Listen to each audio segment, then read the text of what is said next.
Bueno, ahí se está grabando.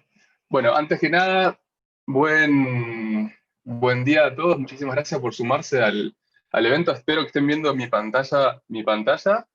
Eh, Simplemente, bueno, mi nombre es Augusto Hassel, estoy como coordinador de este concurso que se enmarca dentro de lo que son Desafíos Actec, concurso que está siendo organizado por Mad Barrofex, Bolsa de Cereales y Bolsa de Comercio de Rosario, y tiene bueno, unos socios estratégicos bastante importantes como la Aprecie, Daxoja, Sajir, CREA, Maizar. Tenemos la gran participación del INTA también, que nos está dando una tremenda mano como socio científico, y después tenemos a los socios tecnológicos como AWS, Metadata, Primary, y los educativos Digital House, la Universidad Abierta Interamericana, Austral y el San Andrés. Simplemente para contarles un poquitito, el webinar de hoy va a ser sobre R, y le vamos a traer un poquito los indicativos de cómo usar R y ciertas terminologías que, a ver, para muchos va a ser la primera vez que se encuentran con un problema como este, así que no me voy a adelantar a eso, ahora le vamos a contar más al respecto. Les recuerdo simplemente que para participar tienen que entrar al sitio Desafíos Actec, y dentro del sitio Metadata van a poder encontrar el lugar donde van a tener que subir su solución, que se encuentra acá en evaluación, y básicamente es un CSV con las soluciones planteadas a los distintos puntos. Recuerden que el problema básicamente es, nosotros le damos un set de puntos, latitud-longitud, con lo que se encuentra en ese lugar, y ustedes tienen que clasificar los puntos restantes que no tienen la clasificación. Ese es el problema en sí. Así que sin mayores preámbulos, les presento a Janina Bellini. Janina Bellini es investigadora del INTA, es cofundadora de Art Ladies, en realidad es chair de Global Team Art Ladies, es cofundadora y core team de metadocencia, es cofundadora y chair del Latin R, chair en CAI, chair en la JADIO 2020. Creo que seguramente me estoy olvidando un par de cosas más, pero bueno, Janina, bienvenida y mil gracias por estar participando. Buenos días para todas y todos. Gracias, Augusto, por la invitación a ser parte de este concurso. Y bueno, muchísimas gracias a todos y todas los que se han conectado para escuchar qué les tengo hoy para contar. La idea es repasar una serie de conceptos que tal vez algunos conocen alguna parte de esos conceptos y otros no. La idea es dar una base como para que todos quedemos conociendo lo mínimo necesario como para encarar este problema.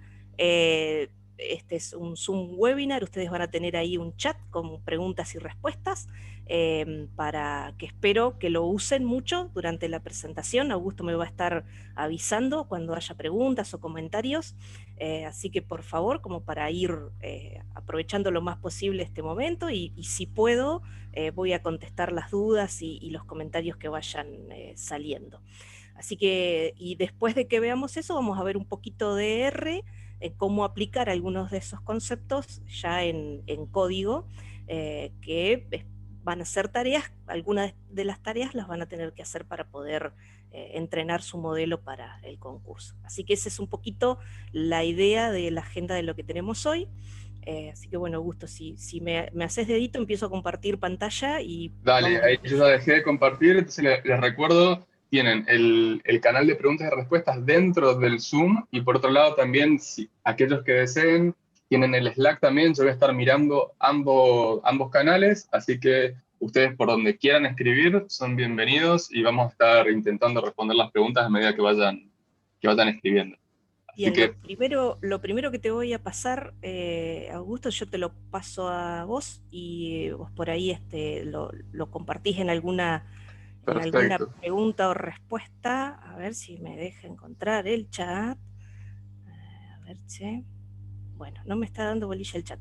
Pero si no, ahí tienen en ese link, si no, El, ahora lo paso por slide en un el ratito. repo de GitHub, eh, perfecto. Ahí lo, ahí el lo, repo de lo mando GitHub, al ¿sí? canal del webinar de R. Perfecto.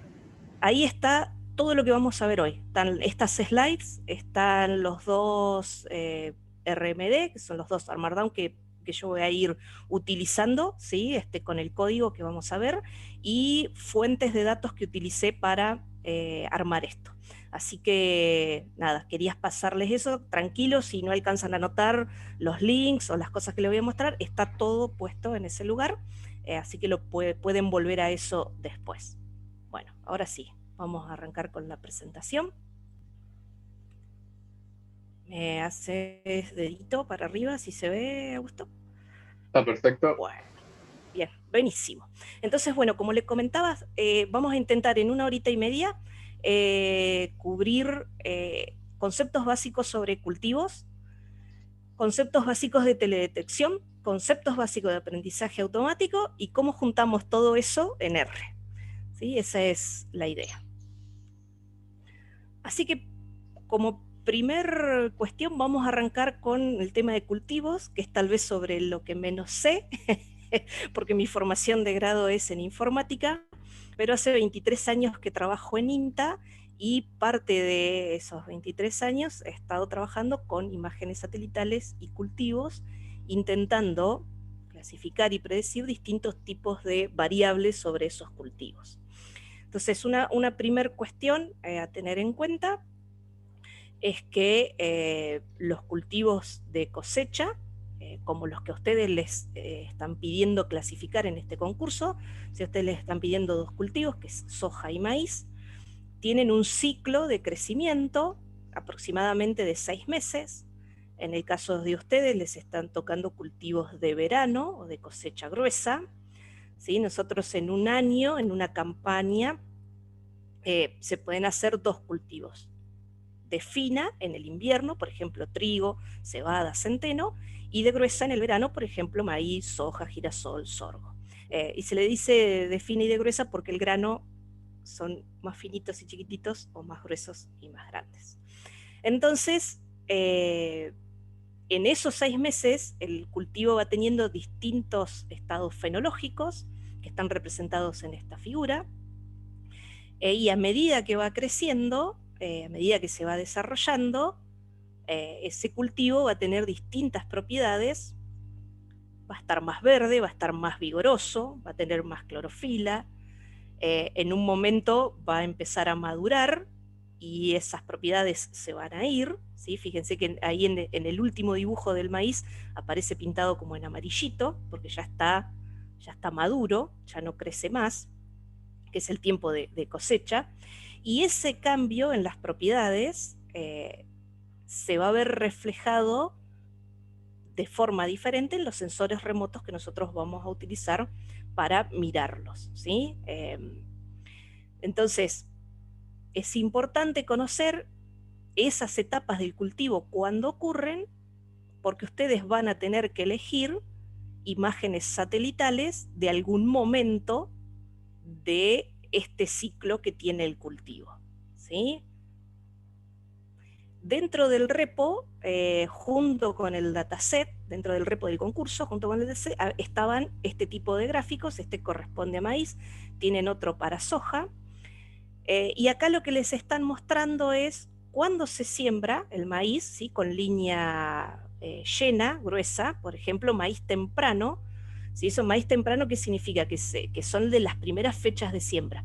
Si ustedes tienen en cuenta lo que es Argentina, en general este tipo de cultivo se va a hacer en gran parte de la pampa húmeda, puede ocupar alguna otra región del país, pero esencialmente es así, y las fechas se van como corriendo de norte a sur, de oeste a este, o sea, lo más tempranito es lo más alto y más hacia el oeste, y esas fechas de siembra se van corriendo a medida que vamos bajando, venimos más al sur y vamos hacia la costa. Entonces hay como un periodo donde se puede sembrar el maíz. Fíjense que tienen otro que es maíz tardío de siembra, y después están las fechas de cuando se cosecha. Entonces, teniendo en cuenta cómo crece la planta, cuándo está vigorosa, hay que tener en cuenta esos momentos y esos estadios de crecimiento, porque va a haber momentos que van a ser mejores para poder detectarlos con una imagen satelital. ¿Sí? Así que como ustedes van a tener que filtrar temporalmente, tal vez, no lo sé, puede ser que necesiten tengamos en cuenta esta cuestión del crecimiento y de los estados fenológicos del cultivo. Les voy a dar una pista que seguro ustedes ya se dieron cuenta, no nos va a servir de mucho usar fechas que entren en el periodo de cosecha, por ejemplo, ¿sí? No nos va a aportar demasiado. Entonces eso es algo que podríamos llegar a evitar o filtrar del conjunto de datos de imágenes satelitales que tenemos que usar para entrenar. Bien. Bueno, eso con respecto a lo que son cultivos. Y creo que es lo que más necesitamos saber en este momento. Tienen que saber también que los cultivos de un tipo, por ejemplo los de verano que a ustedes les toca clasificar, ocurren en el mismo momento en distintos lotes, ¿sí? O sea que en el momento que hay maíz va a haber soja, va a haber sorgo, va a haber girasol, va a haber barbecho, que el barbecho es una práctica agronómica que implica que el suelo está desnudo con cobertura de lo que fue la cosecha anterior, y el barbecho se hace para dejar descansar el suelo y para acumular agua, bueno, para que posteriormente cuando uno siembre ese cultivo, ese lote esté en mejores condiciones y mejor preparado. Así que bueno, eso con respecto a lo que es la parte más agropecuaria o agronómica. Si hay algún agrónomo entre el público, pido disculpas por la simplificación de la explicación, y acepto por supuesto cualquier comentario que quieran hacer para aclarar mejor estos temas. Bueno, ahora vamos a la teledetección, ¿sí? Ustedes en el dataset que tienen para el concurso tienen la verdad de campo que les dice en un lote particular hay soja o hay girasol, y les dice si es temprana o tardía. Bueno, ahora, el tema es que bueno, yo tengo que usar imágenes satelitales para clasificar esto, ¿no? Entonces, ahí es donde entra la teledetección en juego. ¿Qué es la teledetección? Es una adquisición de información sobre un objeto o un fenómeno, en este caso serían los cultivos. El fenómeno puede ser un incendio, una granizada, una inundación, usando un instrumento que no está en contacto con ese objeto fenómeno. O sea, no es algo que toca lo que yo estoy midiendo, sino que accede a ese objeto fenómeno de forma remota. Por eso se llama sensores remotos. Y en general hay dos tipos de posibilidades de hacer eso, con sensores activos o con sensores pasivos. ¿Qué significa eso? Un sensor activo es un sensor que emite su propia radiación electromagnética, como por ejemplo el SAOCOM, que tiene un radar, entonces emite su propia radiación y después registra el eco o la devolución de esa radiación. Los otros son pasivos, ¿sí? Como por ejemplo algunos de los Sentinels, se conocen como satélites ópticos, y no tienen un instrumento que emita una radiación, sino que registran los ecos o los rebotes de la radiación de otro, no instrumento en este caso, pero no sé si ustedes se imaginan cuál puede ser, si es óptico y qué radiación están registrando, es la del Sol, ¿sí? Vamos a ver cómo funciona esto. Tenemos este hermoso campo, ¿sí? Tenemos ahí podría ser un pastizal natural, hay agua, tenemos árboles, tenemos nubes, tenemos nuestro satélite y tenemos el Sol, que es quien emite la radiación. Eso va a llegar a distintos objetos y el satélite va a registrar lo que devuelven esos objetos. Y por supuesto, si ustedes están prestando atención ahí, van a poder ver que el objeto que va a devolver ese primer eco va a ser el que esté más alto, ¿sí? Entonces, ese es uno de los problemas de los satélites ópticos, que en el caso que yo tenga nube o tenga humo, algo que esté más alto, lo primero que me va a devolver es eso, y yo no voy a poder ver qué es lo que hay en superficie por debajo de ese objeto. ¿Sí? ¿Se va entendiendo? Vayan comentando ahí si se entiende, vayan por favor haciendo preguntas si les genera dudas. Ese es básicamente cómo funcionan todos los satélites ópticos. La ventaja de los que son activos, por ejemplo el SATCOM que tiene radar, es que a su vez, en ese caso particular, atravesarían cosas como las nubes, ¿no? Entonces podríamos estar viendo lo que hay debajo de este instrumento, debajo de este objeto en superficie. Bueno, ¿y por qué yo elegí distintos tipos de objetos, distintos tipos de superficies que reflejan? Porque se van a comportar distinto en lo que es el espectro de radiación electromagnética en el que van a devolver ese eco, ¿sí? Casi todos los satélites que existen hoy, que están dando vueltas por ahí, tienen bandas multiespectrales, o sea que pueden registrar información en diferente longitud de onda. Ahí está el espectro visible, fíjense que está acá chiquitito y ahí está agrandado para que nosotros lo podamos ver. Esto es lo que nosotros vemos como seres humanos, todo lo que esté antes o después de eso, nosotros no llegamos a verlo. Y esto es importante porque diferentes superficies, diferentes objetos van a devolver diferentes valores en estas longitudes de onda. Y como ustedes ya estarán dándose cuenta, es parte de lo que nos va a permitir diferenciar diferentes coberturas, diferentes superficies, diferentes objetos.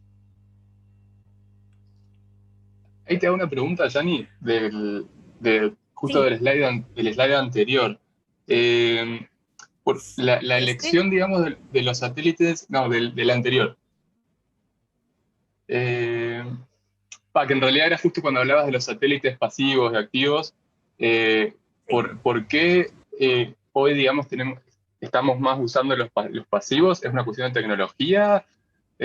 O por qué viene que para la detección, digamos, o de clasificación, hoy estaríamos usando un Sentinel y no un SAOCOM, digamos?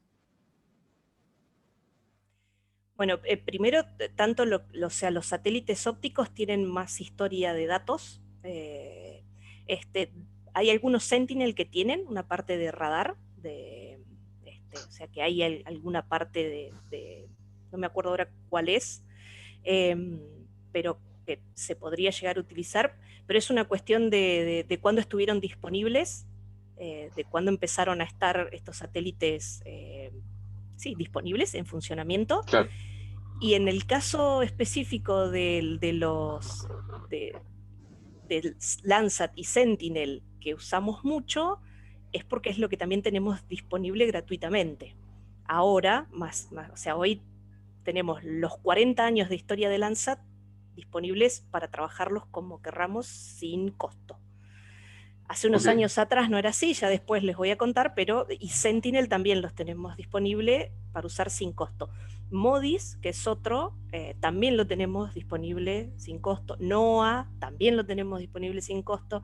Entonces, ahí muchas veces uno también trabaja con lo que tiene a mano.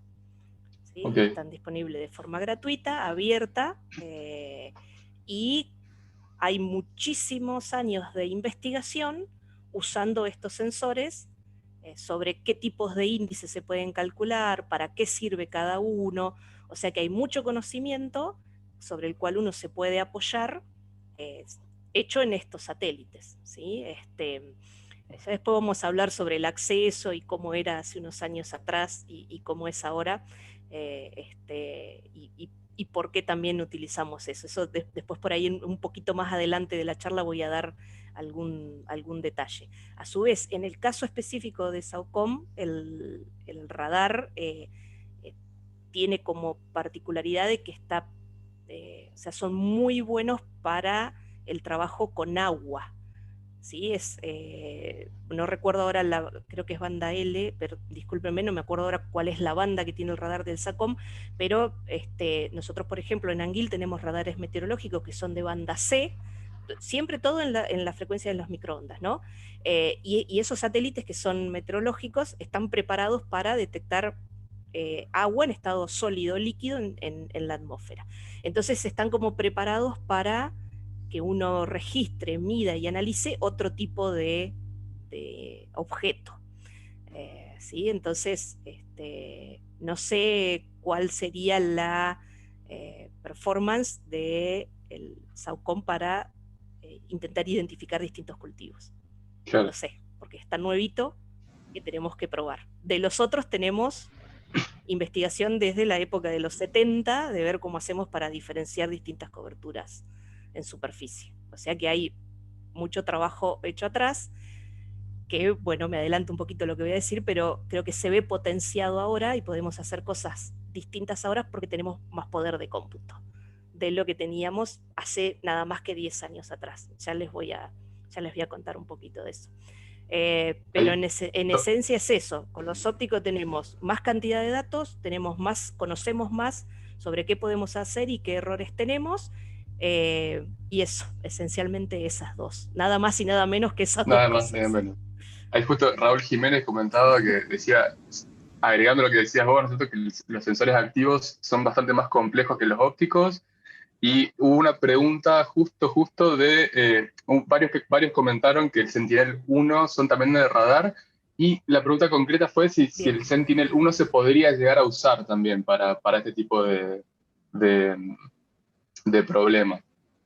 Yo creo que parte de lo interesante del concurso y de lo que se está planteando hoy acá es que es empezar a pensar fuera de la caja, ¿sí? Empezar a pensar un poquito distinto a como muchos venimos acostumbrados a trabajar, que a veces lo que venimos haciendo es lo que las herramientas nos permitían hacer. Entonces, si ustedes me preguntan a mí, yo probaría, ¿sí? Yo intentaría y a ver qué pasa. Como, como esto es un aprendizaje supervisado lo que vamos a hacer, nosotros podemos medir qué tan buenos son nuestros modelos y podemos ver si agregando variables de radar de Sentinel-1 nuestro modelo mejora o no. Así que los invito a que prueben y voy a estar muy atenta a ver qué es lo que ocurre. No tengo experiencia usándolo para resolver este tipo de problemas, pero es parte de lo lindo de este tipo de propuestas, ¿no? Que uno puede probar cosas nuevas o Claro. juntarlas con cosas que ya sabemos que funcionan y ver si aporta, o sea, ver si mi modelo mejora o no, me mete un ruido que hace que clasifique peor. Es parte de lo lindo de esto. Bueno, ahí Federico se quedó Bien, entusiasmado, dijo avanzo un que poco. funcionar Sentinel-1 y 2 ya, así que te dejamos avanzar. Ah, muy bien, buenísimo. Bueno, siguiendo con esto del tema de qué miden los satélites, yo aquí les muestro lo que son las bandas que hay disponible en Sentinel, qué longitud de onda tienen y otra cosa importante a tener en cuenta es la resolución. La resolución es de cuánto es el píxel de esta imagen, ¿sí? Como el de las fotos. ¿Vieron cuando uno saca fotos con el celu que dice tiene 12 megapíxeles? Bueno, es cuánta información hay dentro de un píxel. Entonces fíjense que hay resoluciones de 60 metros, 10 metros, 20 metros. Entonces, en un píxel de Sentinel, vamos a suponer que nosotros usamos las bandas del visible, que sería el azul, el verde y el rojo. Todo lo que sea más chiquito de 10 metros, yo no lo voy a poder diferenciar, porque está adentro de un píxel. ¿Sí? Esa es la unidad mínima de información que yo voy a tener. A menos que eso sea tan diferente de lo que está alrededor, que, bueno, resalte por esa diferencia con sus vecinos. ¿Sí? Pero la resolución lo que implica es eso. Obviamente que uno va a querer utilizar la menor resolución posible. O sea, si puedo, voy a usar 10 metros, píxeles de 10 metros o de 20 metros, porque me dan mayor cantidad de detalle. Y esa imagen que está ahí es una imagen de Sentinel del campo de la experimental del INTA donde yo trabajo. ¿Sí? No está el campo completo porque es un campo de 3.750 hectáreas, pero fíjense que se nota bastante bien cómo son los lotes, cómo están divididos. Acá, esto es el camino interno que tenemos, ahí se ven árboles, estos son los edificios, ¿sí? Este que está aquí es donde trabajo yo, la laguna. Bueno, fíjense cómo uno puede empezar a ver cómo se ve desde arriba un establecimiento agropecuario. Y después, los otros 2 satélites que se mencionan en el concurso son Landsat 7 y 8, así que acá también tienen las bandas que hay disponible, la resolución, esto es la longitud. Fíjense que este tiene 30, 60, 30, 15, 30, 100. La otra resolución que hay que tener en cuenta es la temporal, ¿sí? Que es decir, bueno, cada cuánto yo puedo llegar a tener una imagen del mismo lugar de ese satélite. Eso se conoce como revisita, que es cada cuánto pasa un satélite sobre un lugar. La de Landsat, la revisita es entre 15 y 16 días, ¿sí? Por ejemplo. Que si recuerdan el problemita que yo les decía, que como están tomando lo que refleja el sol, ¿sí? Si yo tengo nubes, puede ser que justo pasó y hay nubes y no voy a tener el dato de superficie. Entonces ahí se me extiende el tiempo en el que yo puedo llegar a tener un dato válido de ese punto. Por eso es la sugerencia de usar más de un satélite, ¿sí? Para ver si cuando de uno no tengo porque justo hay nubes, puedo llegar a completar con la toma de la imagen de otro satélite. Una de las cosas, por ejemplo, que se probó en INTA alguna vez fue usar MODIS, que tiene una revisita mucho más casi diaria. Lo que se hizo fue con Landsat se clasificó los lotes. Vieron que, por ejemplo, en Sentinel el reborde de los lotes se nota muy bien. Entonces lo que se hizo fue generar una capa con esto, ¿sí? Se terminó siendo un polígono donde estaban los lotes marcados. Ustedes saben que los lotes es algo complejo de cambiar porque, bueno, hace un par de años por ahí no tanto, pero en general hay alambre ahí, ¿sí? Entonces no es una cosa que uno vaya a cambiar con mucha periodicidad. Pero acá, aunque no haya alambre, está marcadito bastante bien por el mismo uso del suelo. Entonces lo que se hizo fue marcar eso con Landsat, que teníamos una buena resolución porque era de 30 metros, se hizo un polígono y después se clasificaba con MODIS.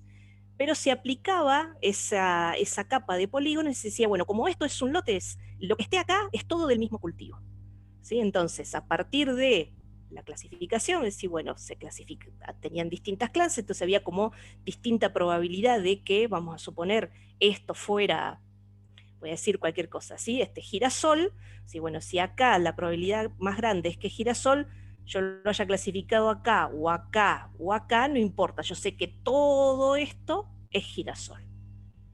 ¿Sí? Esa fue una estrategia, por ejemplo, para tener imágenes mucho más seguidito, pero que achicar el error. ¿Por qué? Porque el píxel de MODIS es mucho más grande que el de Landsat o el de Sentinel. Bien, bueno, ahí van otras pistas que ustedes pueden llegar a explorar para mejorar los modelos. Bien, y una de las cosas que también se generan, vieron que yo les dije que distintas coberturas iban a reaccionar distinto en ese campo multiespectral. Bueno, hay algo que se conoce como firma espectral, que es cómo varía, ¿sí?, la reflectancia en función de la longitud de onda, y CONAE tiene un catálogo, ahí está el link, por ahí se los voy a dejar para que ustedes lo exploren. Yo les puse acá un ejemplo de un maíz, porque fíjense cómo reacciona en diferentes longitudes de onda, que está aquí, ¿sí?, en el eje horizontal, y cuáles son los valores que van tomando dependiendo de esa longitud de onda. La firma espectral es algo que nos puede servir para diferenciar coberturas, ¿sí? Para diferenciar cultivos. Bueno, en ese catálogo pueden conseguir más información que tal vez les pueda ayudar a justamente ver si la pueden usar para diferenciar maíz de soja o los dos maíces entre sí o las dos sojas entre sí.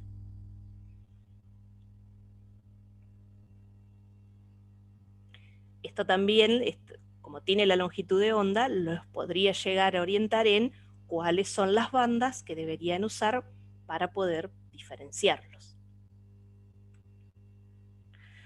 Bueno, y en ese sentido, lo que en general se hace es combinar distintas bandas.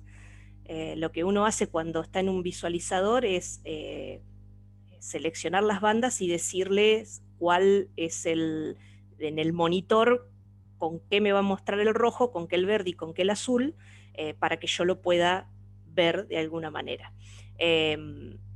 Y esto se usa mucho y se usan distintas combinaciones que nos permiten ver diferentes cosas, ¿sí? Entonces, por ejemplo, este es color natural, esto es como uno lo vería normalmente, y bueno, de vuelta el ejemplo es con la experimental de Anguil. Acá, ahora vamos a ver esto, un segundito, porque este sí me parece interesante mostrárselos.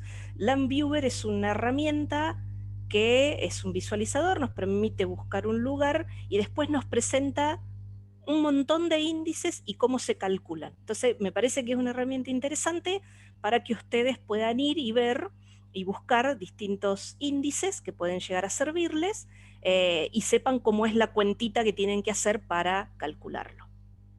Yo les puse un par de índices aquí, donde dice S es cómo se calcula en Sentinel, donde dice L es cómo se calcula o se combina en Landsat. ¿Sí? Le puse el de los dos satélites, porque como las bandas son distintas, es distinto lo que tenemos que utilizar. Esto es falso color, ¿sí? Este se usa mucho para el tema de detectar, por ejemplo, agua, y para el tema de vegetación. Acá la vegetación va a aparecer en rojo, el agua aparece en negro, cian, ¿sí? Fíjense, aquí está esta es la laguna. Acá están los edificios, fíjense cómo brillan, ¿sí? Como la ruta. Esto podría servir, por ejemplo, para generar máscaras también, decir, bueno, yo saco todo lo que es agua, saco todo lo que es ciudad, saco todo lo que es ruta y no me mete ruido en mi dataset, ¿sí?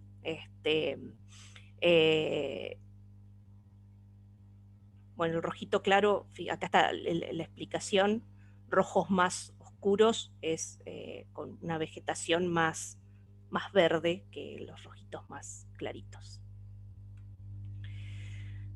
El NDVI, que es uno de los índices que más se utilizan, ¿sí? Y se utiliza mucho para lo que es predicción de rendimientos de cultivos. Todas estas imágenes es la misma imagen de la misma fecha con las distintas combinaciones de índices como para que ustedes vean cómo se ven diferentes. ¿Sí?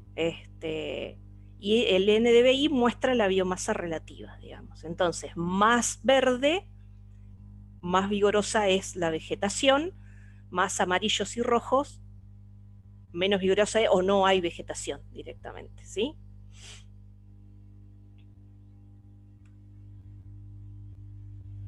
Este es el EBI, que es un índice de vegetación que reduce, se le dice como optimizado o mejorado, porque reduce las influencias atmosféricas, ¿sí? Y de vuelta, aquí más verde, mayor biomasa yo tengo, y más oscuro, más marrones, no hay presencia de vegetación. Fíjense que cómo cambia la visualización del mismo lugar en la misma fecha, ¿no? El índice de clorofila, acá, bueno, es el contenido total de clorofila de las hojas, ¿sí? Yo no lo he utilizado mucho, pero me pareció interesante comentárselos. Así que bueno, ahí también de vuelta, donde más clorofila hay, más verde se está viendo la imagen.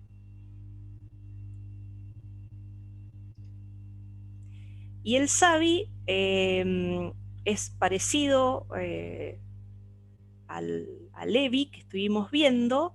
Lo que pasa que lo que intenta hacer es minimizar la influencia de la luminosidad, de la luminancia que tiene el suelo.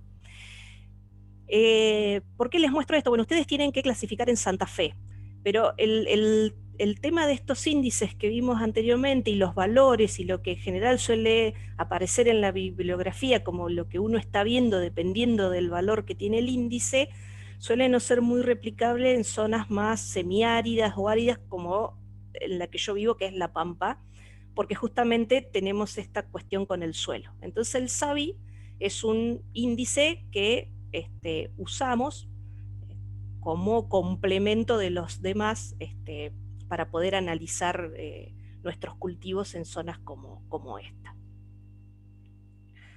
Bueno, entonces, recapitulando, ¿nosotros qué tenemos? Tenemos datos de campo con cultivos que les fue dado a ustedes y ustedes van a tener que generar datos con sensores remotos. ¿Sí? Aquí puede ser el dato de cada una de las bandas, pueden ser datos de índices y después deberían generar variables del estilo el máximo valor, la media, la mediana, el mínimo valor, los cuartiles de esos distintos índices que ustedes van a calcular. Y ahí van a tener que juntar esas dos cosas y hacer un aprendizaje supervisado. Les puse ahí Random Forest porque yo les voy a mostrar una herramienta, vamos a usar ese como Support Vector Machine. Ahora tengo que chequear bien. Random Forest es uno de los que yo más he utilizado para hacer seguimiento de emergencias agropecuarias, lo que es inundaciones e incendios, y que funciona muy bien. Hay otros modelos disponibles, hay otros algoritmos, está CART, que es árboles de decisión, está Support Vector Machine, y después hay algunos algoritmos que son de aprendizaje no supervisado, como Camins, ¿sí? Entonces, en algún momento ustedes van a tener que hacer una selección del algoritmo con el que van a entrenar esos modelos, y ver si el algoritmo, si la elección del algoritmo influye en obtener un mejor modelo. ¿Qué es el aprendizaje supervisado para aquellos que no vienen del mundo de la ciencia de datos? Es una de las formas en que las computadoras aprenden o de la forma que le enseñamos a la computadora, ¿sí? El aprendizaje supervisado implica que nosotros tenemos un conjunto de datos con una etiqueta, que es lo que nosotros tenemos aquí. Entonces, lo que nosotros hacemos es darle a ese algoritmo que seleccionemos, darle a la computadora, y yo le digo, bueno, mira, les voy a dar un ejemplo con algo más sencillito. Vamos a suponer que yo quiero generar un modelo que me clasifique fotos de gatitos, ¿sí? Entonces yo le voy a mostrar, esto es un gatito, esto es un gatito, esto es un gatito, esto es un gatito, 1000 fotos de gatitos, y después le voy a mostrar 1000 fotos de cosas que no son gatito, y le voy a decir, esto no es un gatito, no es un gatito, no es un gatito, no es un gatito. Con ejemplos de la clase, con ejemplos positivos de la clase y con ejemplos de que no son positivos de lo que no es la clase, la computadora genera un modelo. Va a ser diferente según el algoritmo que yo elegí, como va a ser diferente la salida. Una vez que yo la entrené, lo que voy a hacer es mostrarle una foto que nunca vio antes y le voy a preguntar, ¿qué es esto? ¿Sí? Y la computadora va a adivinar, va a hacer su mejor, su suposición, y va a decir, ¿es un gatito o no es un gatito? Y como yo voy a tener de vuelta esa foto, yo voy a saber qué es, voy a poder medir cuánto se equivoca. Eso es lo que ustedes tienen que hacer aquí con las clases de los cultivos. Entonces, hay acá otro concepto importante que ustedes tienen que tener, que es, voy a tener casos de la clase que quiero predecir, pero también voy a tener que tener ejemplos, de ser posible, de lo que no es. ¿Sí? Entonces uno podría, en este problema que ustedes tienen, encararlo como un target. El target es saber si es soja, maíz, soja o maíz. Lo puedo encarar como algo multiclase, así, bueno, tengo 4 clases, o tengo más de una clase, pues sí, bueno, tengo los cultivos, más agua, más ciudad, si lo quiero sacar. O podría llegar a ser algo binario, ¿no? Es decir, bueno, busco maíz, esto es maíz y todo el resto yo sé que no es maíz. O esto es soja y todo el resto yo sé que no es soja. Y puedo llegar a entrenar 4 modelos distintos que me ayuden después a clasificar mejor una u otra las clases. No sé, podría ser. Ustedes me cuentan a ver qué se les va ocurriendo. A veces un problema binario es más sencillo de resolver que un problema multiclase. Les dejo ahí y ustedes me cuentan a ver qué les parece. Bien, ¿venimos bien? ¿Se vienen Venimos entendiendo? re bien y hay como 2 consultas barra comentarios que me parecieron Vale. interesantes. Ahí mencionaste un montón de índices, ¿no es cierto? Y me imagino, o comentaban ahí, que debe haber un estado del arte para clasificar tal problema, hoy se usa tal índice, pero me parece que también pasa un poco por lo que habías dicho hoy al comienzo de, está bien, se utiliza quizás esto, pero esta es la oportunidad un poco de intentar, ¿no es cierto?, crear nuestro propio mix de índices para intentar detectar, ¿no? Sí, ahí yo no quiero hacer un spoiler de Santiago, que es un webinario que viene posterior a este, donde él les va a estar dando más detalles sobre esto. Eh, pero sí, exacto, y un poquito que los que yo elegí, les mostré acá, es un poco lo que se usa. NDVI es como el caballito de batalla y es muy bueno para lo que es rendimiento. Eh, eh, y se usa, o por lo menos nosotros venimos acostumbrados a usar también mucha máscara, es decir, bueno, yo empiezo como a sacar cosas que ya sé que no son. Y y entra mucho en juego el momento también, ¿sí? Por eso yo hoy hablaba de las 2 resoluciones, la espacial y la temporal. Entonces va a haber momentos del cultivo, imagínense cuando está así chiquitito, que recién está emergiendo, donde espero me sorprendan, pero no hay forma que diferenciemos uno del otro. Porque está así, son verdes y tienen las hojitas muy parecidas y no lo sé, capaz que ustedes encuentran una forma, ojalá, de diferenciarlo. Pero hay otros momentos del cultivo donde está un poquito más grande, en otro estado fenológico, donde por ahí podemos empezar a diferenciar. Y el tema de los índices y qué vamos a usar del índice es algo interesante de probar. Eh, este, así que sí, digamos, y bueno, y ahí Santiago les va a dar bastante detalle, les va a contar más sobre qué índices y qué cosas, si la mediana, si la media, si los cuartiles, si, que pueden, si los máximos, si los mínimos de esos índices pueden llegar a utilizar.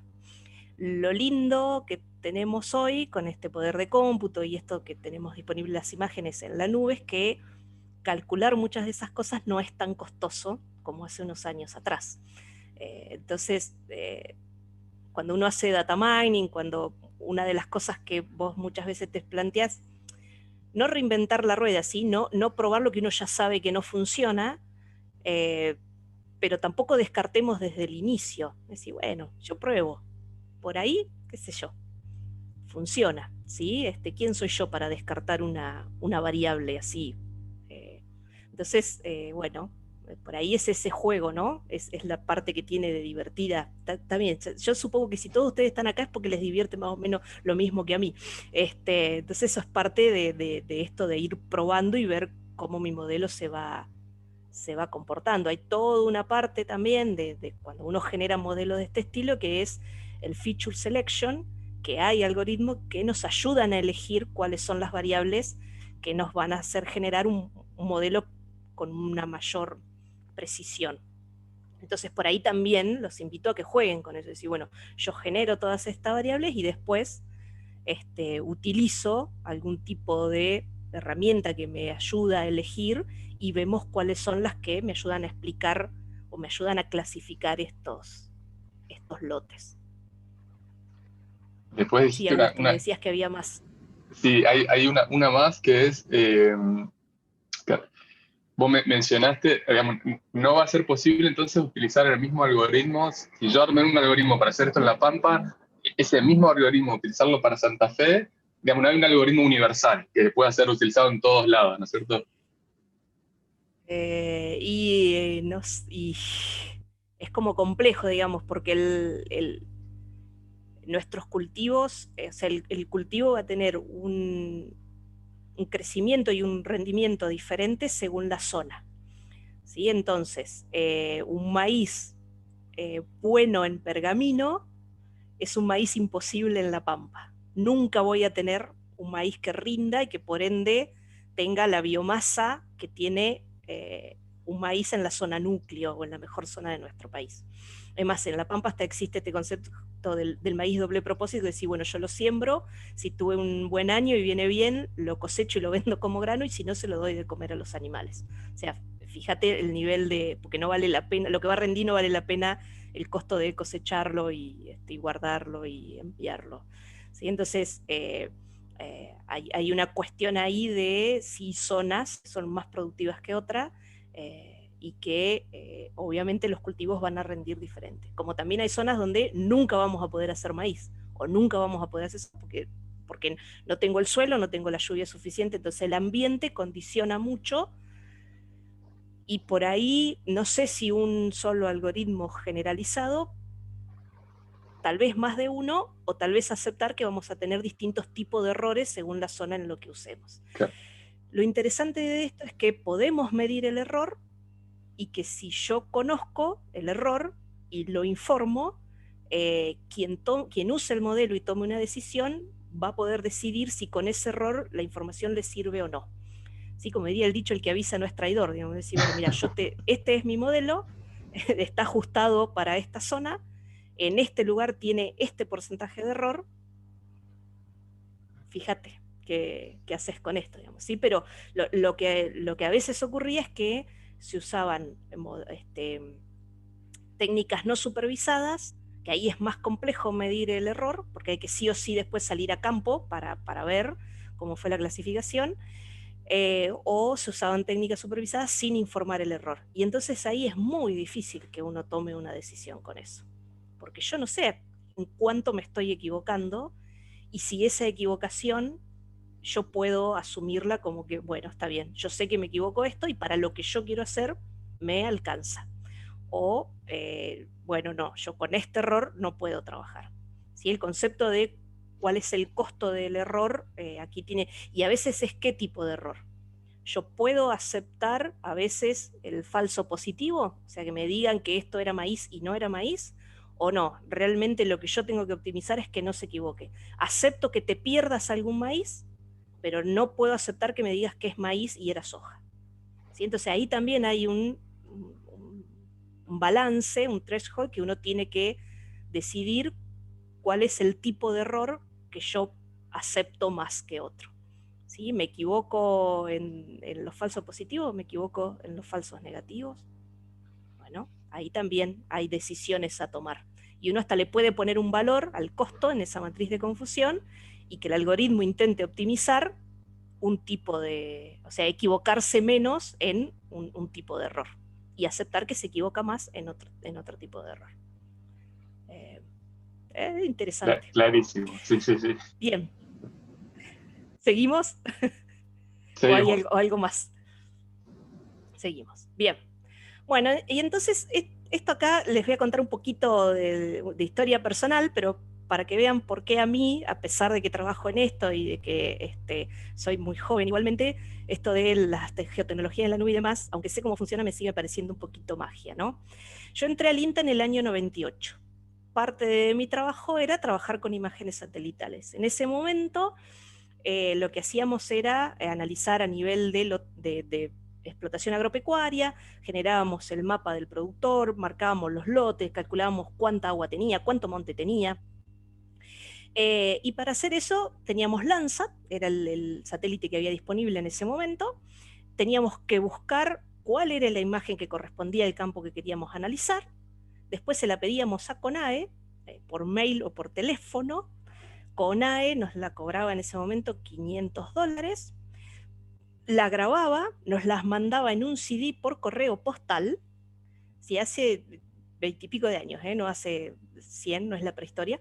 Cuando nos llegaba ese CD había que procesarlo en una computadora que tenía que ser bastante potente y a su vez con un software propietario que salía mucha plata. Había que corregirla, había que referenciarla, había que trabajarla para poder llegar a tener la imagen con una clasificación y mientras todo este proceso ocurría, prendiéndole todas las velas al dios del GIS y de la teledetección, pidiendo que no hubiera nubes arriba del campo que teníamos que analizar. Ese proceso llevaba más o menos 30 días. Sí, hace 10 años atrás. Hoy en día tenemos la suerte de tener no solo Landsat, sino todo lo que es la constelación de NASA y gran parte de lo que es de la Unión Europea, disponible en herramientas como Google, que están en la nube, que hacen el almacenamiento de la información y el procesamiento de la información.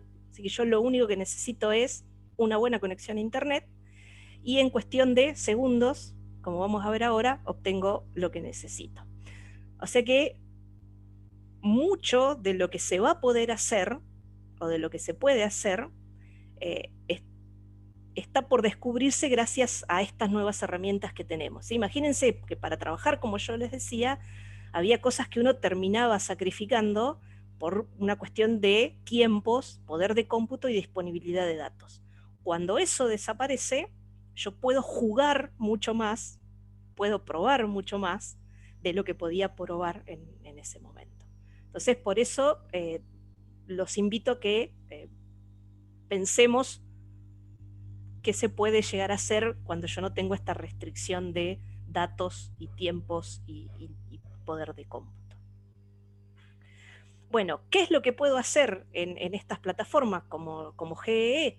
Puedo obtener una imagen, puedo filtrarla y recortarla, ¿sí? La puedo filtrar por una zona, la puedo filtrar por cantidad de nubes que tiene, la puedo filtrar por fecha y le puedo aplicar un algoritmo de clasificación. Acá lo que yo estaba haciendo era intentar detectar agua. ¿Sí? Estábamos sufriendo una inundación muy grande en La Pampa y teníamos que cuantificar esa emergencia. Y una de las cosas que podemos hacer también es saber cuánto en superficie es eso afectado y cuánto yo me equivoco sobre esa superficie. Esto obviamente fue clasificación supervisada, teníamos lotes de campo donde había agua en superficie y lotes de campo donde no había agua en superficie, generamos un modelo, les estoy mostrando el mes con menos agua y el mes con más agua, y acá les muestro dos medidas que nos dicen qué tan bien funciona ese modelo.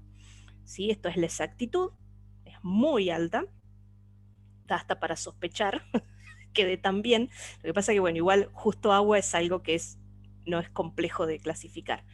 Y el índice kappa, que es un poquito más bajo en los dos, lo que me dice acá, el índice kappa lo que me dice es qué posibilidad yo tengo de haber clasificado bien nada más que por azar. ¿Sí? Entonces, bueno, cuanto más cerquita de uno está, mejor es, porque es menos la posibilidad que yo tengo de que haya clasificado bien nada más que por chance. ¿Sí? Bueno, y si se fijan, aquí hay una parte en enero que está en blanco, y no es porque ahí no había agua, sino es que porque justo ahí había nubes y humo, porque bueno, justo ese año, que es 2017, tuvimos también incendios, parecíamos la samba neuralgia de los Lelutier con todas las cosas que nos pasaron, pero bueno, ahí filtramos esa parte porque no se podía clasificar bien, porque el humo y la sombra de las nubes y de la sombra de las nubes se confundía como agua. Entonces directamente la sacamos de la clasificación. Bueno, vamos a ver un poquito de código de todo esto que estuvimos viendo hasta ahora. Espero que los conceptos los hayan ayudado a comprender un poquito mejor el problema y cómo se puede encarar y resolver. Esa era la idea de esta primer parte del webinario. A ver si puedo cambiar al RStudio. ¿Se está viendo mi RStudio? Perfecto. Sí, gracias por ese dedito Perfecto. arriba. Muy bien. Bueno, esperen que voy a subir el código, que lo estuve corriendo antes por las dudas. Porque vieron obsesionada como soy para que no pasen cosas como esa que está ahí, ¿ven? Ese error rojo que está ahí. No, no se preocupe. Dentro de lo que es el repositorio, yo les dejé instrucciones de qué se tienen que instalar y cómo, para poder utilizarlo, y que se tenían que sacar un usuario, porque si no tienen un usuario en GEE no lo van a poder usar, y está bueno si se lo sacan, porque el webinario de Santiago va a ser todo sobre GEE. En lo que es el editor de código, esperen que se los voy a mostrar cómo se ve. Vamos a ver acá. ¿Se ve mi explorador? Perfecto. Sí, bien, perfecto. Bueno, dos o tres cositas con respecto a GE. Ustedes van a tener una parte con scripts, ¿sí? Que está en Java, así se ve el código en GE. Había gente en el Slack que me preguntó por Python, estuve viendo un poquitito. Sinceramente la sintaxis es casi idéntica, así que ustedes van a poder pasar de R a Python y a Java, o de Java a Python y viceversa. O sea, no van a tener inconveniente, porque las funciones se llaman igual, y cambia la forma de llamarlos en cada lenguaje, que como uno conoce cómo se hace eso en cada lenguaje, se va a dar cuenta cuándo reemplazar el punto por un pesos, por ejemplo, en R, ¿sí? Capaz que queda como punto en Python, no lo sé, digamos, pero eh, son muy similares, muy similares. Y eso que yo en Python hace un rato que no programo, porque lo uso para el radar meteorológico nada más. Pero bueno, así se ve. Acá les va a mostrar el script, acá les va mostrando lo que se va procesando. Nosotros eso lo vamos a hacer en R, que nos va a mostrar en la parte del visualizador algo similar a esto. Esto es el algoritmo, después estos scripts se los voy a poner disponible, de cómo clasificamos esto del agua. Pero una de las cosas importantes que tienen que saber es que hay una parte acá que se llama asset, que aquí uno puede subir imágenes y puede subir shapes. ¿Y por qué esto es importante? Porque si ustedes suben acá sus shapes, ¿sí? Acá con nuevo, ¿sí? Lo pueden subir como un GeoTIFF o desde Shapefile, ¿sí? Directamente le dan clic acá y van a poder subir el archivo, no es muy complejo. Ustedes en el concurso tienen una zona de estudio que se les dio, y ustedes van a poder cortar sus imágenes por esa zona de estudio, si lo suben acá arriba y lo tienen disponible. Yo ahora les voy a mostrar cómo se puede hacer eso. Y eso va a achicar la cantidad de datos que tienen que usar, va a sacarles ruido. Entonces es interesante tener esto disponible. ¿Sí? Bien, cuando ustedes tengan su usuario, si entran en code.earthengine.google.com, los va a traer acá, y con su usuario ustedes van a poder programar y ejecutar algoritmos y utilizar la interfaz, ¿sí? Bien. Volvamos a RStudio. Bueno, en GE la colección de Sentinel-2 se llama Copernicus /S2, la de Landsat 8 se llama Landsat /LC08. Yo ahora, todo este código está disponible en el repo, ¿sí? Así que no se preocupen, lo van a tener para jugar, y obviamente si se les ocurren cosas para mejorarlo y agregarle, por favor, hagan, si saben usar Git, hagan pull request, agréguenle cosas, voy a estar muy agradecida, y va a ser además otra de las cosas divertidas de esta propuesta. Bueno, una de las cosas que hago acá es seleccionar con qué bandas quiero trabajar. Esas bandas son los nombres que tienen, que yo se los pasé, ¿se acuerdan que lo listé en las diapos? Así que bueno, lo que voy a hacer acá, yo acá me voy a poner aquí arriba y voy a presionar Control Enter, que lo que va a hacer, fíjese que pone eso verdecito ahí, ejecuta esa parte del código. Lo único que hice ahí fue crear una lista que tiene los nombrecitos de las bandas. Y después, dentro de la variable imagen sentinel, lo que voy a hacer es decirle EE es un objeto de Engine, ¿sí? Discúlpeme, voy a agarrar un tecito, pues se me está secando la garganta.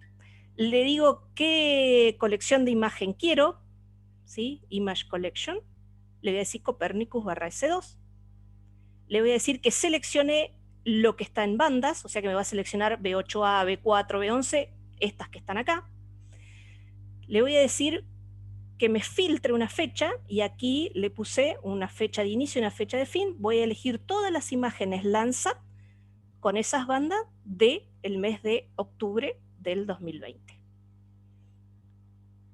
Y le voy a pedir que me filtre las que tienen menos de el 40% de porcentaje con nubes. Y después, si tengo más de una imagen, vamos a suponer que todo ese filtro me terminan devolviendo 5 imágenes, ¿sí? Por ejemplo, lo que voy a decir es que me haga el promedio, ¿sí? Que me tome el valor de esos 5 píxeles y me arme una imagen con el promedio. Y yo acá puedo decir, bueno, la mediana, el máximo, el mínimo, el primer cuartil, el segundo cuartil, ¿sí? Por ejemplo. Acá tienen una forma de empezar a generar posibles variables para su modelo. ¿Sí? Entonces voy a ejecutar esto.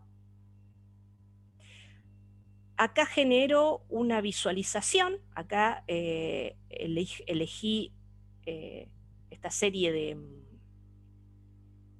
de bandas, ¿sí? A cual le voy a dar el rojo, el verde y el azul, y el máximo y el mínimo que pueden contener. Para los que no son de R, esta cosa que está acá es lo mismo que el igual, ¿sí? Eso es de asignación. Si yo le estoy diciendo, che, esto que está después de esa flechita, que es esto acá, metémelo en la variable escala-bis, ¿sí? Disculpen, por ahí no aclaré eso. Por favor, si hay algo que no se comprende del código, pónganlo que Augusto me avise y lo vamos viendo. Entonces, bueno, le doy clic aquí a la escala, y después lo que le voy a decir acá es que en el mapa, ¿sí? Yo ahora voy a querer visualizar, se centre, estas 2 coordenadas son de General Pico, que es una localidad que está al noreste de la provincia de La Pampa, y que yo ya sé que quiero ir a ver ahí, y voy a agregar esa capa con el Add Layer. Agrego imágenes Sentinel, que fíjense que es el nombre que yo le di aquí, y le voy a decir que la visualización que quiero que haga es la de escala bis, que es esta que está acá. Acá es donde ustedes pueden empezar a jugar con esa composición de las bandas que yo les mostraba en la presentación, ¿sí? Color natural o falso color, infrarrojo, o otro tipo de visualización. Entonces, bueno, vamos a ejecutar esto y a ver cómo se ve. Ahí está trabajando y ahí me apareció. Vamos a ir haciendo zoom.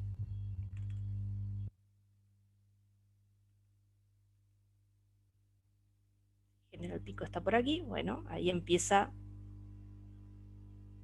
a aparecer la imagen. Fíjense que yo puedo ir haciendo zoom.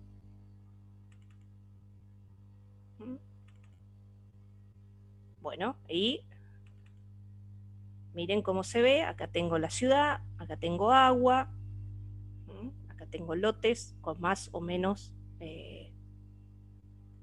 vegetación. ¿Sí?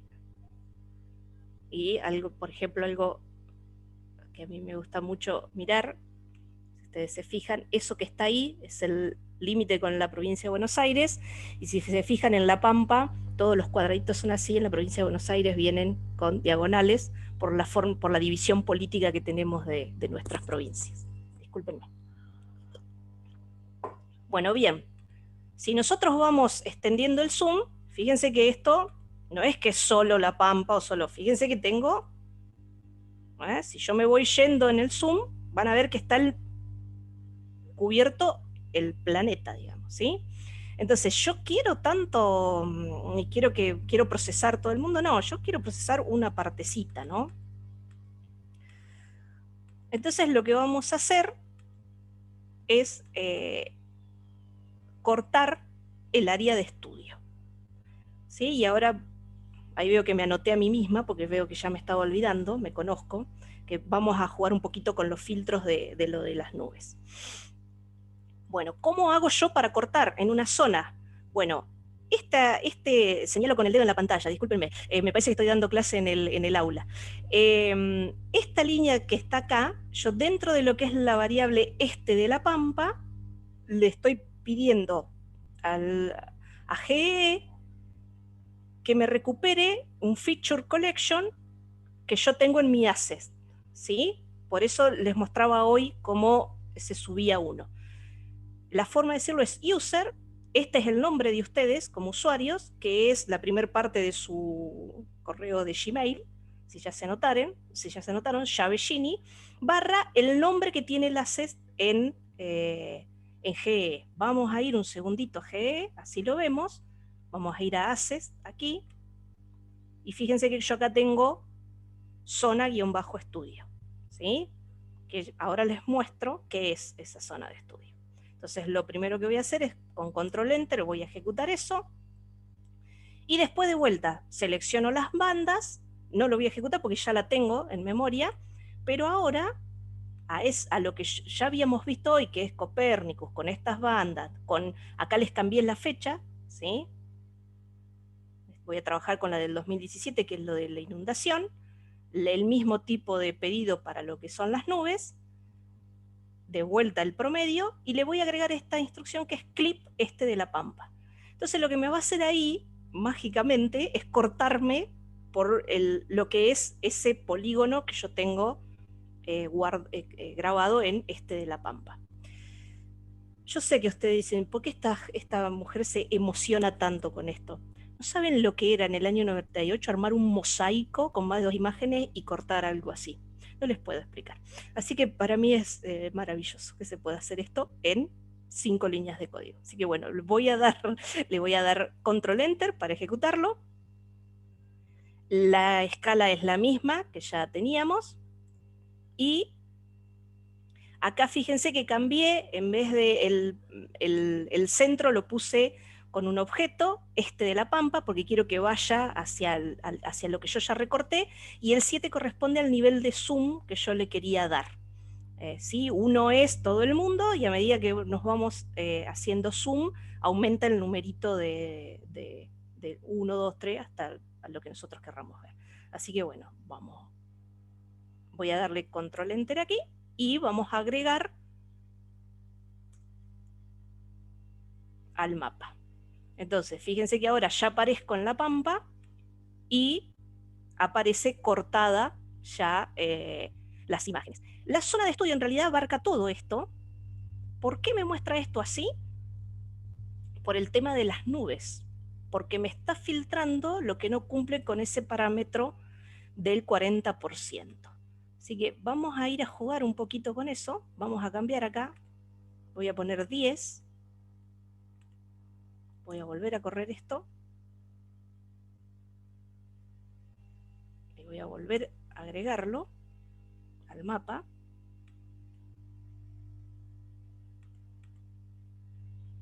Nada, se ve que hay nubes. Y vamos a ir al revés.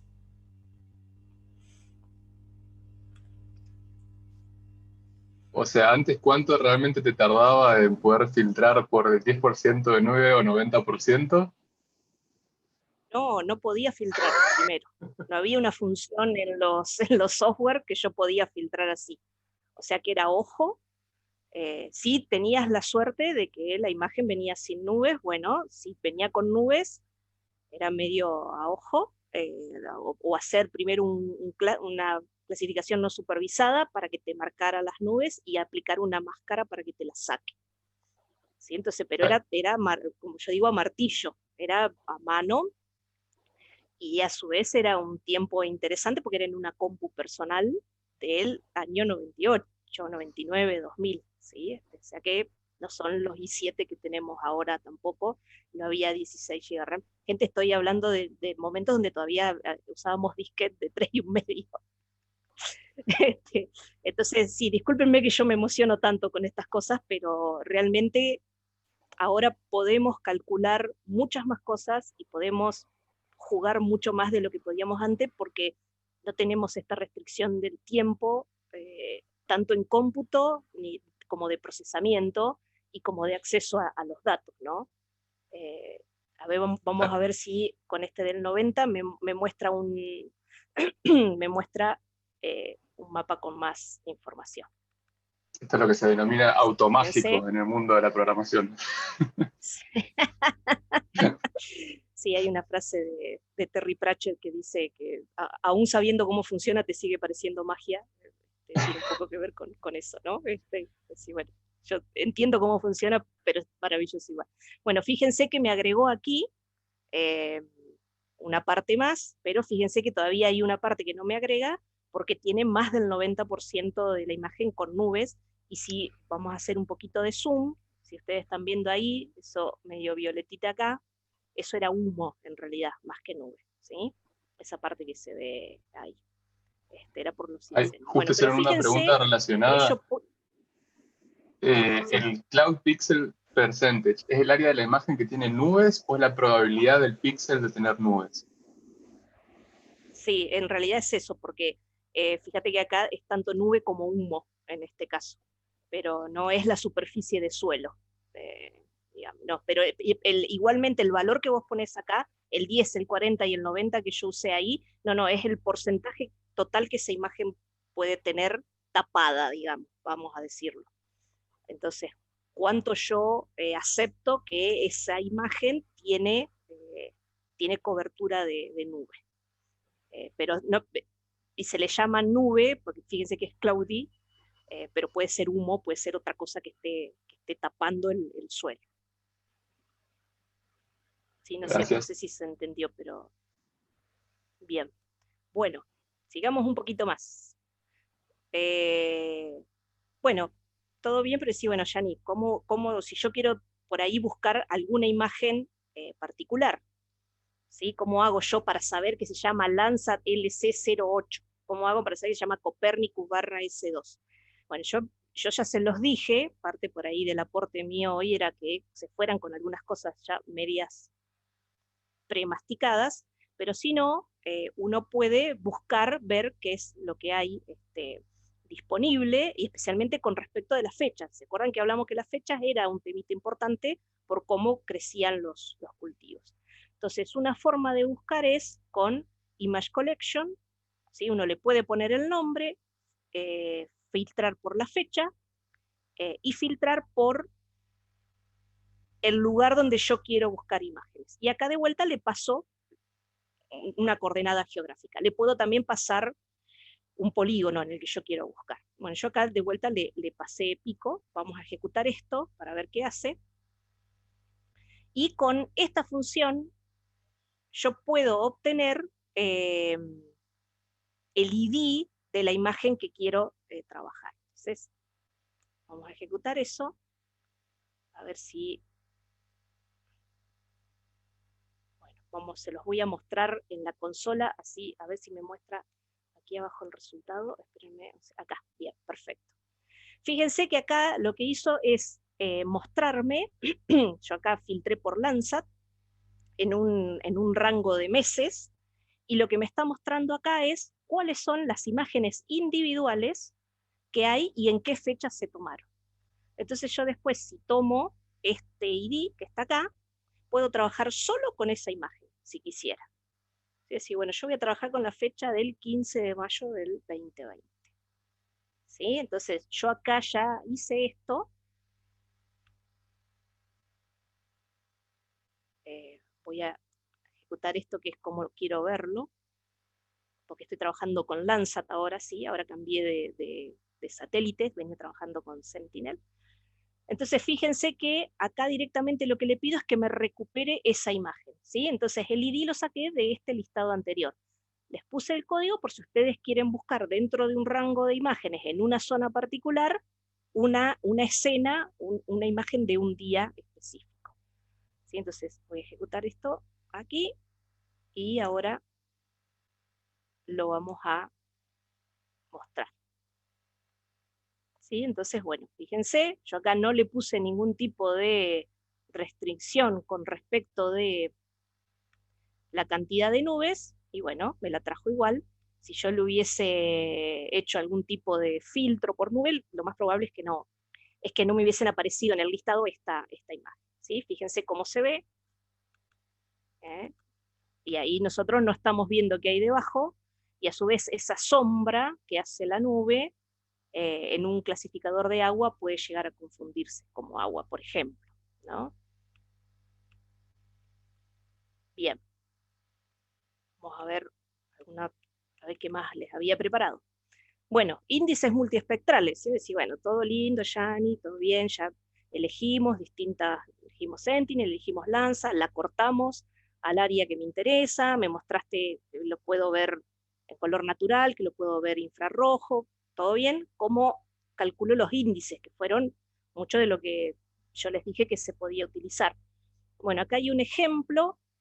Muchos de estos ejemplos que yo les muestro acá son, o es código que yo tenía en Java y lo puse en R, alguno para hoy, y otro está sacado de los ejemplos estos que están dentro del repo como fuente, de 250 ejemplos de RGE, para utilizar Google Engine con R, y del manual que está en español, que no me voy a acordar ahora el nombre, ahora después miramos bien, que tiene mucho de esto por ahí con otro tipo de satélite. Hay ejemplos con MODIS, hay ejemplos de clasificación no supervisada que son muy interesantes de mirar si ustedes quieren hacer algo de eso ahí. Así que bueno, mucho de lo que está acá tiene como fuente estos dos lugares, ¿sí? Están los links en el repo para que ustedes tengan acceso. Entonces, bueno, ¿cómo calculamos NDVI? Bien, de vuelta, lo que vamos a hacer es obtener una imagen de Sentinel, la vamos a filtrar por una fecha, lo vamos a filtrar en este caso le estoy pasando acá el NatLon lo que es General Pico, con un porcentaje de nubes. Así que vamos a presionar esto, voy a obtener de vuelta el ID.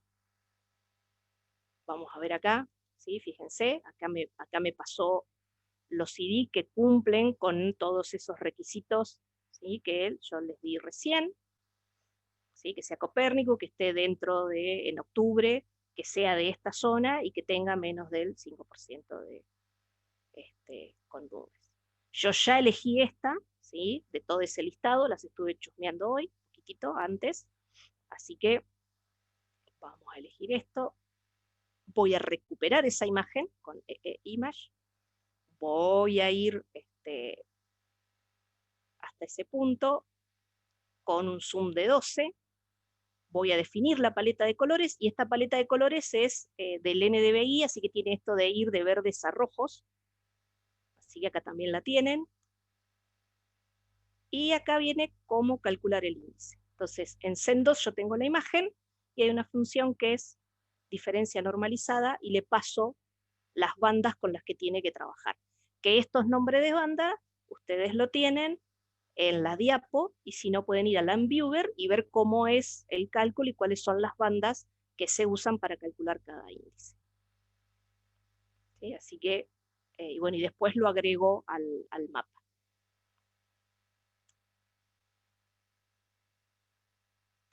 Y acá está, de la zona de General Pico, el NDVI para esa fecha. ¿Sí?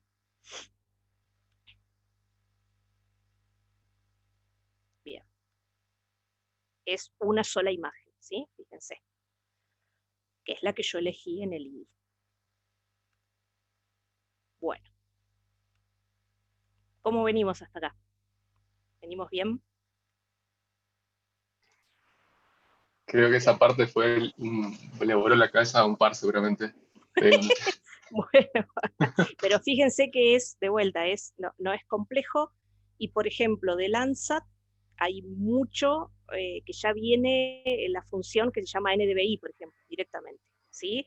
Eso los invito a que lo miren un poquitito en estos ejemplos que hay. A ver, déjenme que les voy a mostrar, estoy hablando de esa web, y esto es el handbook de, bueno, ya me voy a acordar el nombre acá, Antoni Barja, que está en español, o sea que está muy bueno, ¿sí? Porque además está en español, así que este está como link dentro del repo.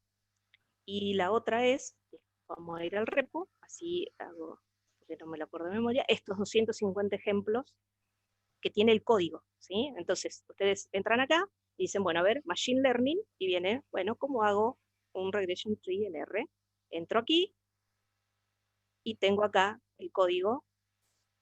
En general está con un ejemplo, ¿sí? Acá está con una imagen de Landsat, y después viene el código de cómo hacerlo, muy bien comentado, por lo que uno puede ir adaptándolo a lo que necesita utilizar. Así que los invito a que miren aquí, ¿sí? Si uno dice, bueno, yo quiero, a ver, NDVI, bueno, acá está, NDVI, NDWI es otro índice, fíjense que hay bastante info ya resuelta, digamos, ¿sí? Con el código funcionando. ¿Mm? Así que aquí está el ejemplo. Esas dos fuentes se las recomiendo mucho, yo las uso bastante también. Bien. Acá hay dos preguntas, una relacionada que se quedaron con el tema de las nubes y otra con el tema de la selección de imágenes. Me dice, para visualizar las imágenes, ¿cómo sé los mínimos y máximos? Me imagino que hace Bueno, referencia al tema del temporal, ¿no es cierto? en realidad, de lo que es Lance y Sentinel lo tenés ahora ya en mi código, o sea que podés tomar esa visualización y usarlo así como está. Tiene que ver con los valores que vienen en las bandas, y en los índices son las escalas. Que bueno, ahí por ahí en los ejemplos está, si no después yo puedo buscar y compartir algunos más en el repo, me dejo eso de tarea, pero por ejemplo NDVI va de 0 a 1, pero después teníamos otros que iban, no sé si se acuerdan, hasta 8, entonces es nada más que darle el color según los rangos que uno quiere, pero yo les puedo prearmar un par y compartírselos, no hay problema, eso yo me lo llevo de tarea. Después, en todo caso, lo charlo también con Santiago a ver si él tiene algunas escalas que aconseje usar más que otras porque nos permiten ver mejor. Si no, armo la estándar que se usa y la comparto por acá. Esto, déjenme que me lo anoto, eh, y lo subo al repo, ¿sí? De los otros Perfecto. índices que les mostré. Pero esperen igualmente que subo un cachito acá. Esto, código R, esto yo acá armo una lista, se llama palette porque así es lo que espera en Shine. Esta C en R estoy armando un vector. La gente de Python se está desmayando en este momento, pero no importa. Y este es el valor del color en hexadecimal, ¿sí? Así que eso, si ustedes hacen control C y venimos a Google, lo pego, me aparece acá el cosito y me lo da en RGB, SMK, en X, y si yo, vamos a suponer que lo tengo en RGB, le cambio acá, 250, y me va a cambiar y me tira el X acá, lo copio y lo pego en R, ¿sí? Eh, Así lo hago yo. Si alguien conoce una forma más mejor, hay funciones en R que te dice que vos podés poner RGB y poner los tres valores, y se puede pasar a este tipo de funciones que después lo usa, pero eso es lo que está haciendo estos numeritos acá, ¿sí? Son los distintos colores. Pero bueno, este tipo de escalita yo la armo y se las dejo para cada índice. Y lo que es la imagen pelada, bueno, ahí tienen para Sentinel y para Landsat, ya lo tienen en este código. Después si ustedes encuentran algunas más lindas o mejor también si las comparten sería genial, si las modifican un poquitito. ¿Algo más? Una última, hay un par, porque esta es bastante interesante de Adrián Cal. Respecto al filtro de las nubes, dice, enmascara los píxeles con nubes y pregunta, ¿y la sombra generada por la nube? Pero en ¿Qué? realidad te saca la imagen del set de datos. No trabajás con esa escena. Ok. Entonces ahí quedó ¿Sí? O sea, respondida. sí, te la remueve. Cuando está con ese porcentaje, digamos. Y la última de nubes, ¿se puede dar que yo filtre con un 10% de nube de la imagen y justo ese 10% esté en mi lote? Sí. Sí, sí, totalmente. Sí. Por eso yo decía que le prendíamos las velas al dios del GIS y la teledetección, porque eso puede pasar. y, y una forma de contrarrestar eso es usar más de un satélite, porque por ahí tenemos suerte que en la revisita o sea, en combinar un satélite con el otro, llegamos a tener una toma de una imagen en el momento que la necesitamos. Vamos a suponer que Landsat justo tuvo nube, capaz que Sentinel no, porque pasó un par de días después.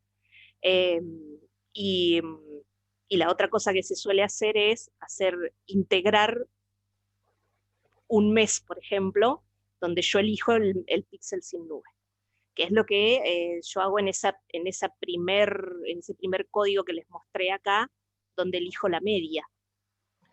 ¿Sí? Decir, bueno, bueno, para poder terminar con una imagen más completa, me elijo el píxel limpito o sin nubes en ese rango. Termino con una imagen donde integro 4, 5, 10, 15 imágenes. Me quedo con el píxel limpio. El tema es que ahí ustedes tengan en cuenta esto de cómo crece el cultivo. Entonces, cuidado cuando yo integro, en qué momentos me conviene integrar, en qué momentos no. ¿Sí? Cuidado ahí porque puedo estar enmascarando algo que me puede ayudar a diferenciar. Es más, como para terminar con o por ahí como para dar un ejemplo lindo de este concepto de las nubes, ¿vieron esa imagen de la Tierra que usa Google detrás, Google Maps, esa tan bonita, donde es primavera en todo el mundo y no hay una sola nube en todo el mundo? Bueno, se hizo con Engine así, eligiendo el píxel limpio y más bonito, digamos, con mayor vegetación, con la atmósfera limpia, del mundo. Entonces, ese mapa se llama Tierra Bonita, Pretty Earth, y obviamente es falsa porque no existe, porque no es primavera en todo el mundo en el mismo momento y no hay una Tierra sin nubes un día. Pero es más, haciendo eso lograron armar imágenes satelitales y mapas de lugares que nunca se habían visto todos completos sin nubes porque son lugares donde hay mucha nubosidad en general.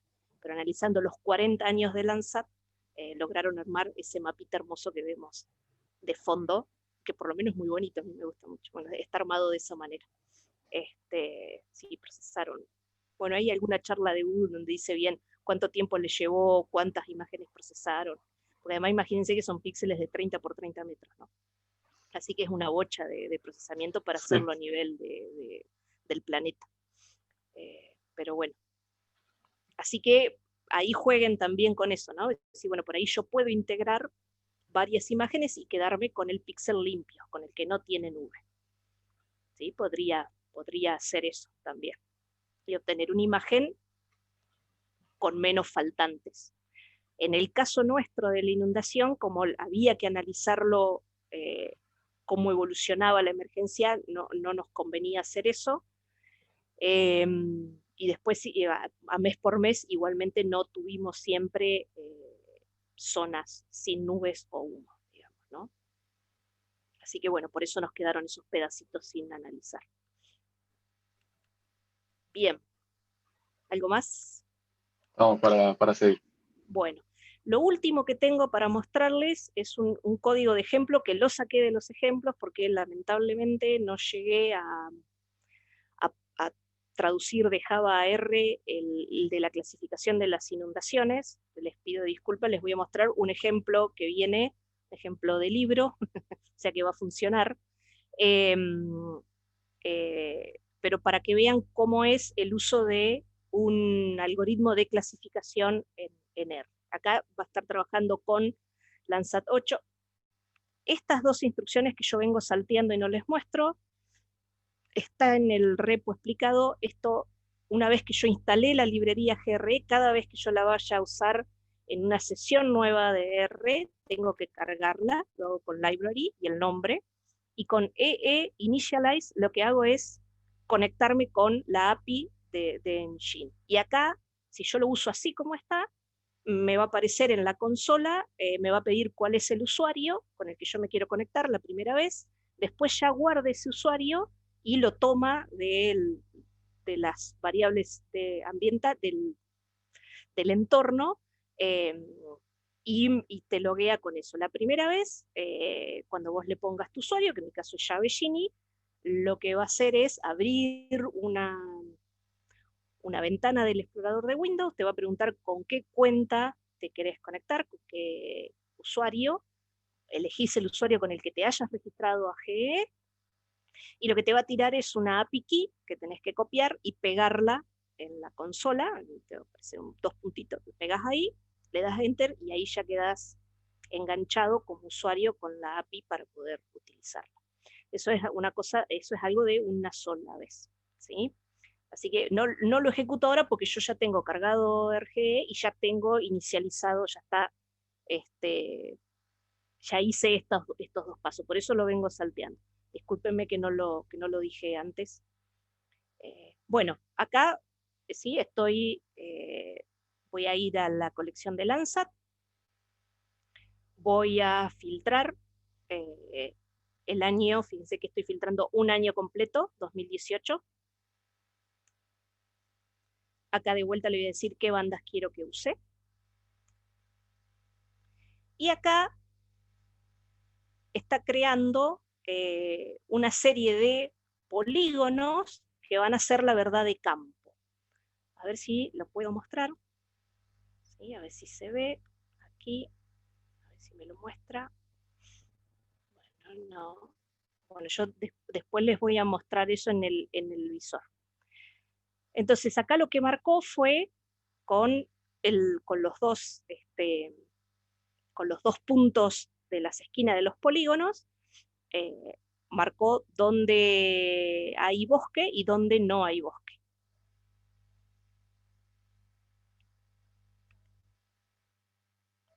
¿Sí? Acá crea los polígonos como Feature Collection. Si se acuerdan, ya habíamos usado nosotros Feature Collection cuando recuperábamos el polígono de la zona que queríamos cortar.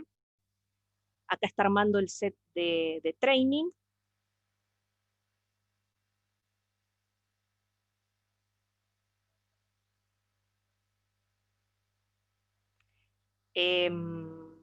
Por ahí aquí como importante es que acá mantiene la clase es bosque y no es bosque, o sea que yo acá mantengo justamente es el target, es lo que yo quiero clasificar, y acá le está diciendo que la escala es de 30 metros, que es el píxel del ANSA.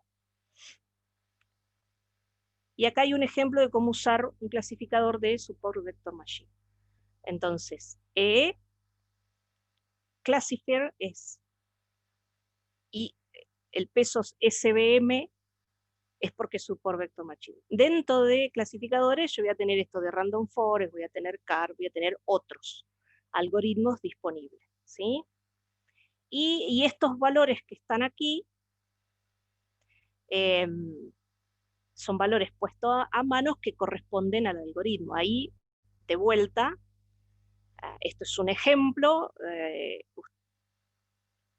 yo les diría que miren en el código, miren en la API, cuáles son los tipos de valores que se ponen, y Santiago les va a dar más pistas sobre esto en el seminario que él va a dar directamente de GE en el editor de código. ¿Sí? Así que vamos a venir acá. Vamos generar el modelo, ¿sí? Con esto entrenamos, clasificamos la imagen con eso, con ese modelo, y acá lo que vamos a hacer es mostrarlo en el mapa. Así que esto lo vamos a ver acá en el visor. Esperen que agrande un poquitito esto, así lo vemos mejor.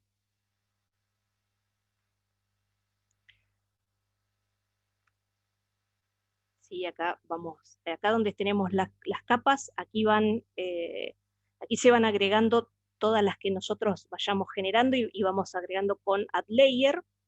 ¿Sí? Acá fíjense cuál es el objeto, los parámetros de la visualización, y ahora le agregamos, como yo lo venía usando, se le agregó un parámetro más que es el nombre que le va a dar a la capa para encontrarlo acá. Entonces voy a destilar estas dos para que veamos la imagen pelada, ¿sí? Entonces acá vemos la diferencia. Ahora vamos a ver dónde se grabaron, dónde están los polígonos. ¿Sí? Entonces marcar un polígono acá, otro acá y otro acá. ¿Sí? ¿Se acuerdan que había 2 para donde había bosque y 2 para donde se había deforestado? Y esta es el resultado de la clasificación. Y fíjense que para 2 polígonos, o sea, para 4 polígonos nada más, clasifica a la visualización, pareciera que clasifica bastante bien. De vuelta, fíjense que la clase es binaria, ¿no?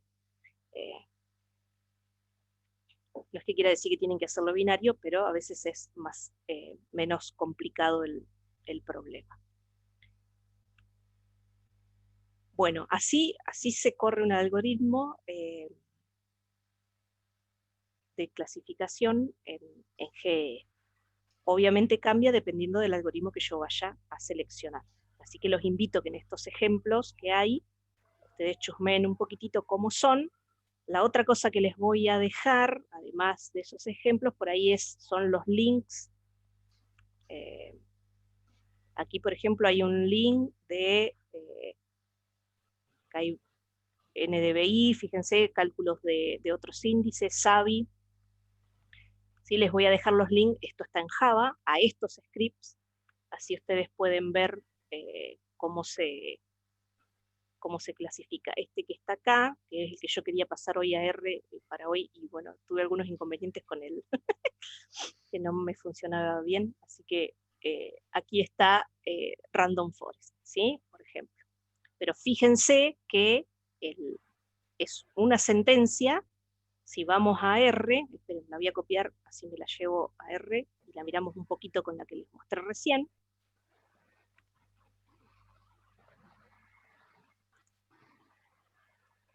¿Sí? Fíjense que es EE, donde hay un punto, yo pongo pesos, EE, pesos, EE punto, o sea que esto es cambiar puntos por pesos, y en vez de SVM es Random Forest. ¿Sí? Y lo que hicimos acá en R es armar el clasificador y usarlo después acá en train, que es esta parte que viene acá. Esta parte que está acá, que dice classifier pesos train, es esta parte que viene acá, pesos train. Entonces le pasé el conjunto de entrenamiento. En mi caso, la clase, en el caso de las inducciones, se llama clase en vez de llamarse class. Y las bandas, en mi caso se llama bandas-cell, porque son las que seleccioné, y acá en el ejemplo se llaman bands. ¿Sí? Fíjense, este código que está acá en Java es este y este código que está acá. ¿Sí? No cambia demasiado la forma de hacerlo, ¿sí? Siempre sigue la misma lógica de programación. Entonces, de vuelta, como no es una cosa que sea un esfuerzo de programación tan grande, uno podría probar a ver cuál es el tipo de algoritmo que mejor me ayuda a clasificar el problema que yo quiero resolver, o la clase que yo quiero clasificar. Ustedes tienen puntos como verdad de campo, yo se los voy a mostrar aquí. A ver, esperen que nos vamos a ir a la pampa. no ejecuto esto porque lleva un ratito, entonces cada vez que ejecutaba OIGE me mostraba que el cartelito de su conexión a internet es inestable. Pero estos son los puntos de campo que nosotros teníamos, ¿sí? Son puntitos, como lo que ustedes van a tener, con latitud y longitud, y se ven de esta manera. Es un feature collection con 57 elementos, que tiene una columna que es la clase, que es 1 si es agua, 0 si era no agua. De esta forma ustedes podrían cargarlo aquí, o podrían cargarlo en el access, ¿sí? Y después lo importan como yo importé acá la zona de estudio. ¿Sí? ¿Se acuerdan que hoy vimos cómo traer un feature collection de un polígono? Lo mismo podemos hacer con un shape de puntos. ¿Sí? Lo podemos incorporar así a nuestro espacio de trabajo. Bueno, déjenme ver si tenía alguna cosita más. No. Nada, les dejo mi dibujito. Con esos sensores remotos yo trabajo en general. Y ahí tienen mis contactos, soy muy activa en Twitter, y el mail por cualquier consulta. Voy a andar por el Slack del concurso para seguir contestando preguntas, charlando y discutiendo ideas con ustedes. Esto de clasificar distintos tipos de cultivos es un problema que se viene trabajando desde hace muchos años. No hay aún una solución completamente desarrollada. Van a ver con Santiago que INTA ha avanzado mucho, porque imagínense que les digo que entré en el 98 al INTA y que venimos trabajando con esto. Una de las cuestiones por la que es compleja es porque uno quiere saber qué cultivo es lo antes posible. Pero como está chiquitito y como y con la región y que el suelo y que el ambiente y que la lluvia, es como complicado poder hacer esa diferenciación. Entonces a veces es sencillo diferenciarlo en los estadios más avanzados, pero no es una información que vaya a servir mucho a la toma de decisión. Entonces hay que jugar con eso también de los momentos. El momento es importante para estos modelos. Bueno, Augusto, dejo de compartir pantalla y abro si hay más comentarios o preguntas. Dale, te voy comentando si querés algunos que fueron haciendo. A ver, desde ya creo que sobre el final diste una muy buena intuición de cómo encarar el tema de subir los puntos que le brindamos al concurso para analizarlos. Justo ahí Federico Abay te había preguntado que nosotros, había mencionado que nosotros le damos los puntos y no los polígonos. Entonces, una posible solución podría ser crear los polígonos a partir de esos puntos. Habla. No, ahí fíjate que hay que respetar que el punto te está dando la verdad de campo y tenés que tratarlo como que en ese punto, que lo más probable es que sea un lote, que puede ser de varias hectáreas, vos tenés ese cultivo. Entonces, una de las cosas que yo haría es tomar los valores de diferentes bandas o diferentes índices del píxel donde cae ese punto. La otra es armar como un buffer alrededor del punto. Es decir, bueno, yo tomo el píxel donde cae ese punto y una matriz de 5x5 o 10x10 píxeles alrededor. Entonces ahí aumento la cantidad de datos que yo puedo tener para entrenar mi modelo, porque voy a tener como varios píxeles. Pero una de las cosas importantes también es, ¿qué tomo? ¿Tomo solo las bandas? Y yo tomaría las bandas y calcularía algunos índices y sacaría promedios, máximos, mínimos, cuartiles de esos índices y valores, para ver qué onda. Y después directamente en R se puede, digamos, pasarle otro set de puntos y te va a clasificar, te va a dar una probabilidad también, o simplemente vas a tener la clasificación. O sea, uno puede hacer, con R puedes hacer, con R, con Python, hay 2 o 3 cosas que uno puede hacer. Uno puede correr el algoritmo que me provee GE, entonces por ahí el armado ahí del set de datos es diferente, porque yo voy a tener los puntos, le voy a decir, dividime este set de datos. Bueno, perdón Augusto, acá el set de datos se dio un set de datos para entrenamiento y otro para testing. Exacto, sí. Bien, entonces voy a tener que subir los 2 sets de datos y le voy a tener que decir, este es para entrenamiento y este es para testing, y GE me va a calcular la precisión del usuario, la precisión del productor y el índice kappa, y me va a dar No, un perdón, ranking de perdón, confusión. perdón, perdón, me confundí yo. Se dio solamente el set. A ver, espera, ya te lo confirmo. Ahora me generó la duda. Lo bueno que está todo en GitHub. A ver, un Bien, porque segundito. si yo no tengo, o sea, si yo tengo un solo set de datos, Pedimos un set una de las de cosas, train y uno de test. bien, perfecto. Entonces, ahí ustedes ya lo tienen dividido, porque si uno tiene un solo set de datos, en algún momento tiene que dividir una parte de entrenamiento y una de testeo. Porque si yo no divido y yo entreno nada más, mi modelo va a aprender muy bien esos datos y probablemente cuando usemos datos que no vio nunca, su performance va a bajar porque siempre es así, pero puede llegar a bajar mucho si hubo overfitting, ¿sí? O sea, si aprendió demasiado esos datos que yo le di. Entonces, uno podría hacer dos cosas. Subo mis puntos con verdad de campo y le indico a GE que que eso es mi verdad de campo, y que con eso voy a entrenar, y que con este otro voy a testear, y después el algoritmo en GE se encarga de usar las bandas que les dije, los índices que les dije, y clasifica y me genera un modelo y me da una solución con estas medidas que yo les dije. La otra es que yo haga todos esos cálculos y me los baje a un set de datos con los valores de estos índices, con los valores de las bandas, y lo meta en un algoritmo de clasificación de R. Y ahí por ahí extiendo la cantidad de algoritmos que tengo disponibles. Y hago los Respondiste a una cálculos, pregunta que estaban claro, y hago haciendo los... justo de si era solamente podía usarlo de GE o podía usar algoritmos de R. Que era No hay problema. Uno puede usar GE para generar las variables que yo quiero meter en el dataset para después meter en mi modelo. Y ahí también lo que yo puedo extender es las medidas que yo voy a usar como performance. Por ejemplo, decir, bueno, quiero usar F1. ¿Sí? O quiero usar algo que penalice los falsos positivos o penalice los falsos negativos. Ahí, no sé, yo en mi tesis después se los paso, tengo una tabla donde hay 12 medidas distintas de performance de un modelo. Y cada uno mide diferentes cosas y penaliza diferentes cosas. Entonces, dependiendo de las decisiones que yo quiero usar, por ahí me conviene usar otro tipo de variable de medida. ¿Sí? Quédense tranqui que con Santi van a ver muy en detalle cómo usar todo esto en la plataforma de GE, así que van a tener el detalle de cómo hacerlo, y quienes estén acostumbrados a R, si lo quieren seguir usando en R, fíjense que no es tan complejo hacer esa traducción de un lenguaje a otro, ¿sí? Porque es un punto por un peso, y en vez de corchetes para los vectores como usa Java, es el C con los paréntesis en el caso de R, y es una traducción que no lleva tanto, que se puede hacer. Cualquier cosa voy a andar por el Slack si necesitan ayuda con eso también, no hay problema, ¿sí?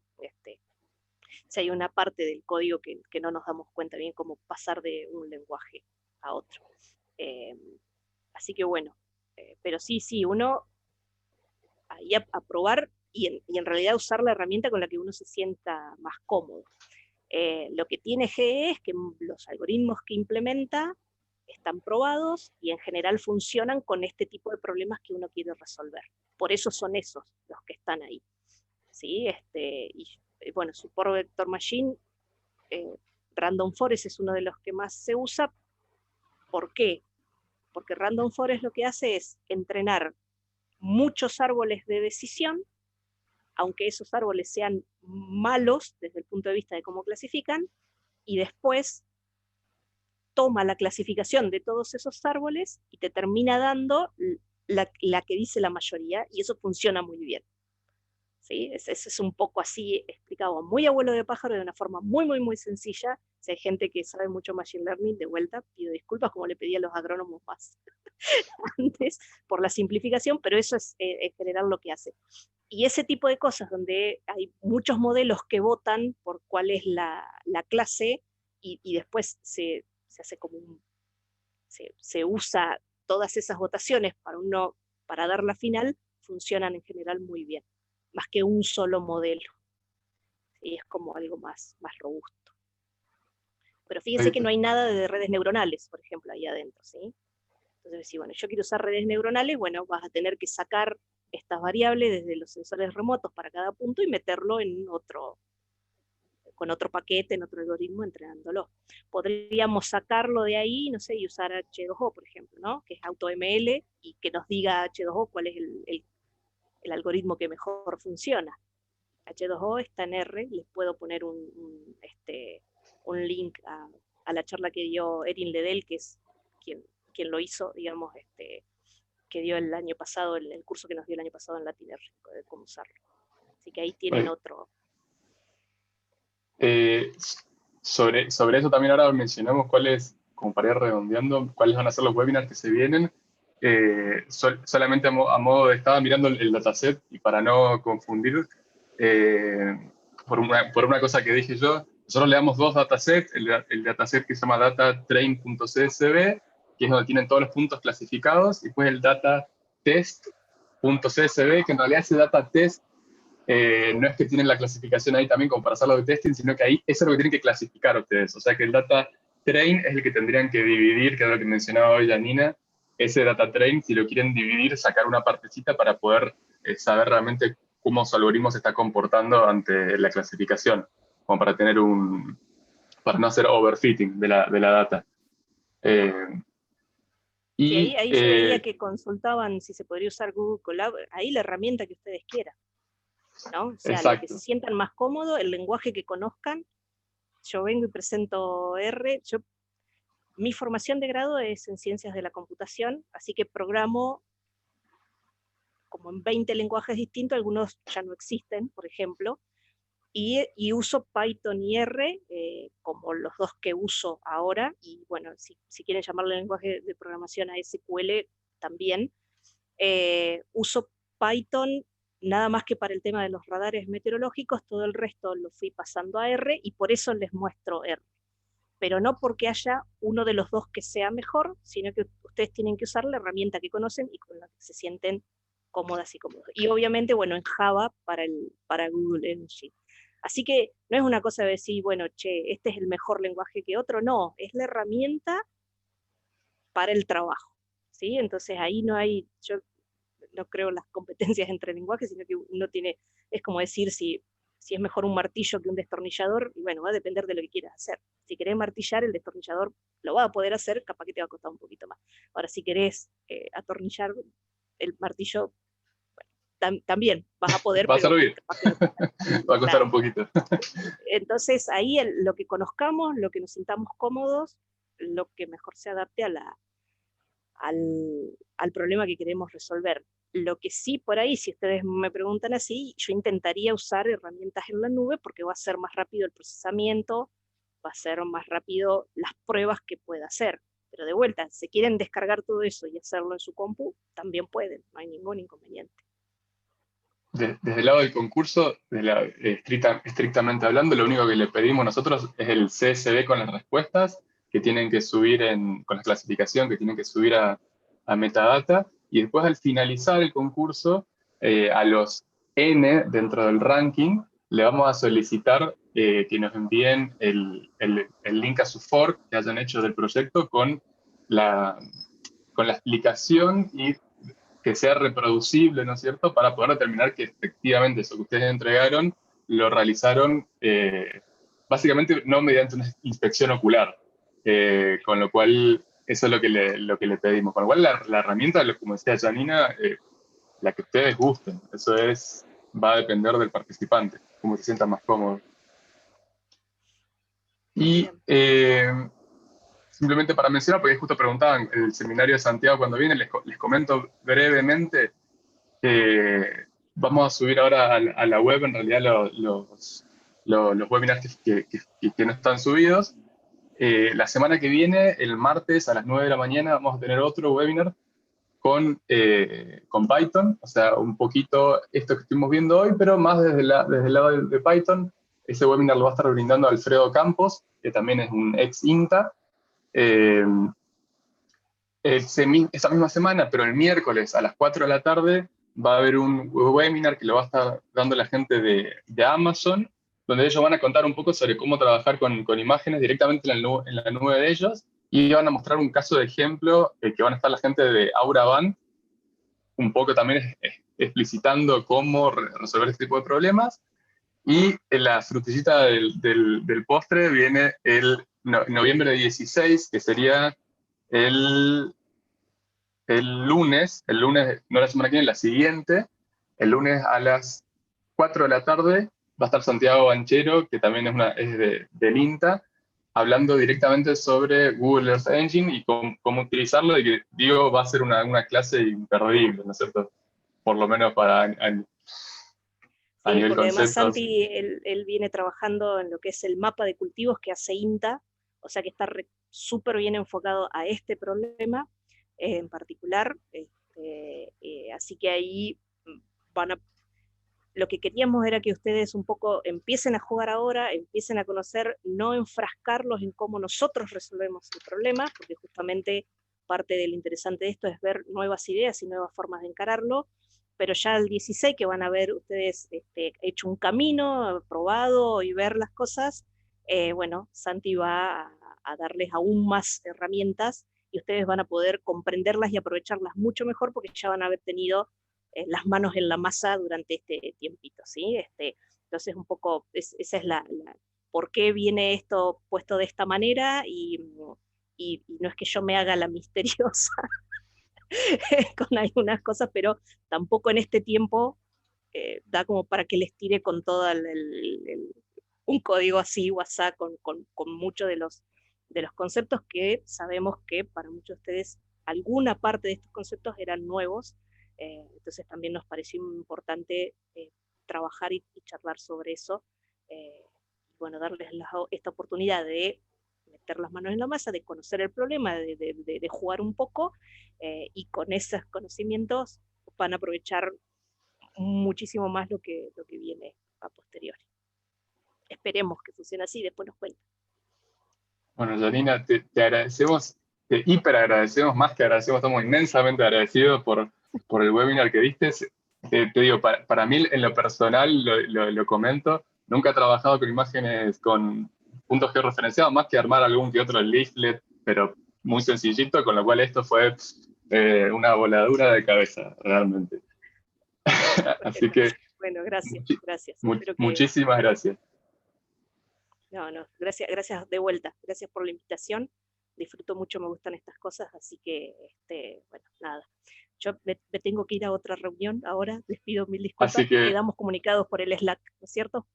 sí, a los participantes está abierto los distintos canales del LAC. Si ponen webinar-R van a encontrar con lo cual hasta el siguiente, hasta la semana que viene, y muchísimas gracias a todos por estar participando. Chao, chao.